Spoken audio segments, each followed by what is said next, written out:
ঈদুল আজহা আল্লাহর নৈকট্যে লাভের উৎসব। এর পেছনে রয়েছে হাজার বছরের মহান ইতিহাস। হযরত ইব্রাহিম আলাইহিসসালামকে এলো আল্লাহর নির্দেশ, প্রিয় পুত্র ইসমাইলকে কোরবানি করো। পুত্র বললেন, আব্বা, আল্লাহ যা আদেশ করেছেন তা করুন। মিনার প্রান্তরে যখন ইব্রাহিম ছুরি চালাতে গেলেন, আল্লাহ একটি ডুম্বা পাঠিয়ে দিলেন। ত্যাগ কবুল হল। আল্লাহ বলেন, গোশত রক্ত নয়, তোমাদের তাকওয়া আমার কাছে পৌঁছে। কুরবানির মাংস ৩ ভাগ করো, নিজের, আত্মীয়ের, গরিবের জন্য।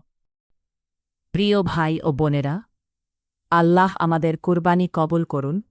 ঈদুল আয়হা মোবারক। জায়াকাল্লাহু খায়রান।